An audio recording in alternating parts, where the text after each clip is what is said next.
1938 ജനുവരി 1 all India റേഡിയോയിലൂടെ doctor sir Muhammad Iqbal ഒരു radio പ്രഭാഷണം നടത്തി. 1938 ജനുവരി 1 അന്ന് അദ്ദേഹം ലോകത്തോട് പറഞ്ഞു, ലോകരാജ്യങ്ങൾ ഭരിക്കുന്നവർക്ക് മനുഷ്യത്വമുണ്ടാകണമേ എന്ന് നമ്മൾ പ്രാർത്ഥിക്കേണ്ട സമയമാണിതെന്ന്.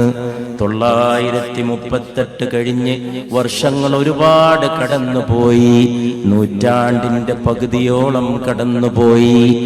എന്നിട്ട് നമ്മൾ ഇന്ന് അതേ പ്രാർത്ഥന ഉരുവിടേണ്ടി വരുന്നു. ലോകത്തെ നയിക്കുന്നവർക്ക് മനുഷ്യത്വം ഉണ്ടാകട്ടെ.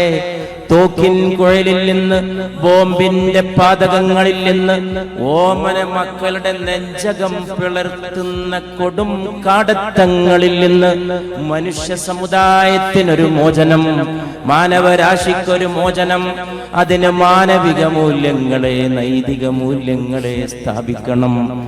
മനുഷ്യനെ സ്നേഹിക്കണം. നീ മാനവാ, നീ ഒരു മനുഷ്യനെയും ഉപദ്രവിക്കരുത്, നീ ക്രൂരനാകരുത്, നീ ഭൂമിയിൽ കുഴപ്പം സൃഷ്ടിക്കരുത്, നീ ഭൂമിയിൽ ഒരിക്കലും അരാജകത്വത്തിന്റെ പ്രതിനിധിയാകരുത്, നീ ഭൂമിയിൽ സ്നേഹത്തിന്റെ തണൽ മരമാകണം, നീ എല്ലാവരെയും ഉള്ളഴിഞ്ഞ് സ്നേഹിക്കണം.